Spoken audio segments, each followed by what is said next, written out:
Hello friends, welcome back to my channel. তো আজ আমরা বেরিয়ে পড়েছি একটা ফ্যামিলি ট্যুরে। তো এখন আমরা আছি হচ্ছে ব্যান্ডেল স্টেশনে। তো আমরা সবাই মিলে যাচ্ছি হচ্ছে দীঘায়। তো চলো এই ছোট ব্লগটা তোমাদের সাথে আজ আমি শেয়ার করব। তো এখন আমরা পৌঁছে গেছি হচ্ছে হাওড়া স্টেশনে। তো আমাদের ট্রেনটা 2:25-এ হাওড়া থেকে ছাড়ার কথা ছিল, কিন্তু সেদিন প্রায় 4টের সময় হাওড়া থেকে ট্রেনটি ছাড়ে।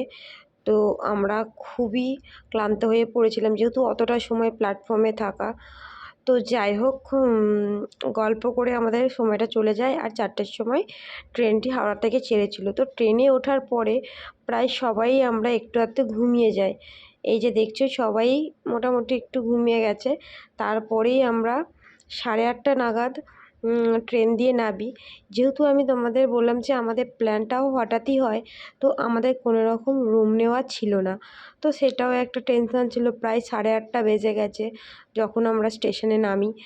তো স্টেশন থেকে বাইরে গিয়ে এবার আমাদের রুম খুঁজতে হবে। তো চলো যাওয়া যাক।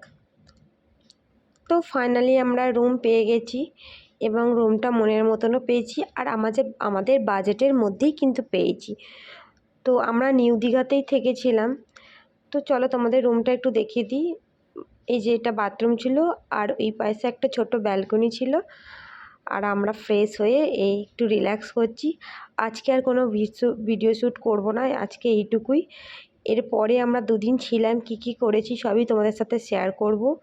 আর সম্পূর্ণ ব্লগটা দেখতে হলে তোমাদের এর পরের ব্লগগুলো দেখতে হবে। তো চলো, টাটা, গুড নাইট। আমরা এখন সবাই একটু গল্প করছি, যেহেতু আমরা 4জনে একসঙ্গে হয়েছি। তো একটু গল্প করব, আর প্রায় রাত তখন 12টা বেজে গেছে। তো চলো, গুড নাইট, বাই।